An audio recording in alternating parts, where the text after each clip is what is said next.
Hello, I'm Virginia Armstrong, the National Chairman of Eagle Forum's Court Watch.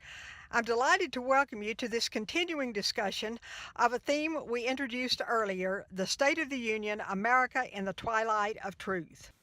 America has become tolerant of tolerance, but not of truth. With that startling proclamation, we launched our presentation, The State of the Union, America in the Twilight of Truth. And in part one, we addressed the first of three crucial questions. What is happening in America as we are plunging downward into the twilight, away from the truth about life and law in particular? Today we address, in part two, and conclude the second of our crucial questions and the third. The second is, who is responsible for this plunge? The answer we've really already given. It is the federal court system headed by the U.S. Supreme Court. In every one of those four fundamental policy areas, there was a major court decision that was a veritable legal bombshell, setting off a flood of venomous humanistic decisions in that policy area. At the same time, the courts were undermining the substantive core principles of American life and law. And these are, of course, personhood, life, liberty, and law. Substantive principles are those which at their heart are strongly biblical in nature.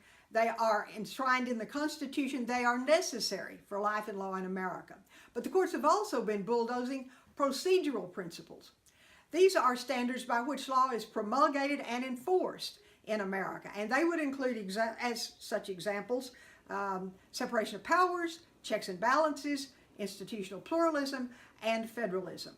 And so we can say in a very real sense, and even secular scholars have acknowledged this, that America is a culture that has a court in chaos, a constitution in crisis, and the culture in collapse.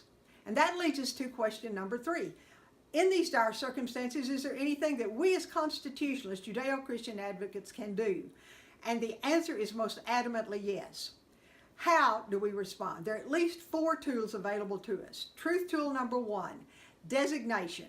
In America, we the people still designate those who will govern for us and under our authority. It is absolutely imperative that from this point forward in American law, we insist that every candidate for every office in America be thoroughly vetted in order to determine his or her ability to, for that particular office, defend and define the Judeo-Christian worldview. Truth tool number two, legislation.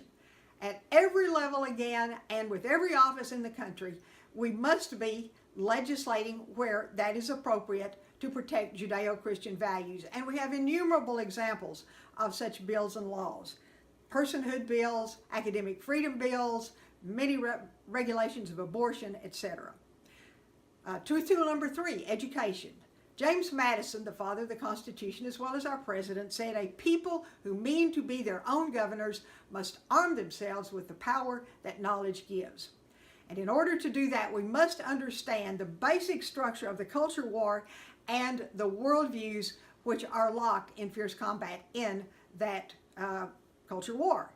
This information is provided in the Eagle Forum website, eagleforum.org, in the archives of the Court Watch page, and also in depth at www.blackstoneinstitute.org.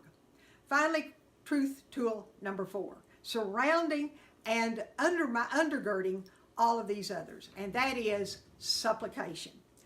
In the Old Testament, in chapters 9 of the books of Ezra, Nehemiah, and Daniel, we have recorded for us the great national prayers of the Old Testament nation of Israel.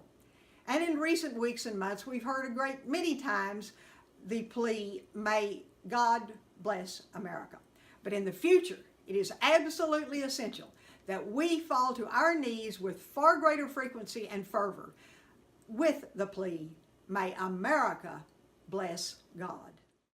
In the future, we'll be offering additional studies developing the theme, America in the Twilight of Truth, and we hope that you'll join us for those presentations.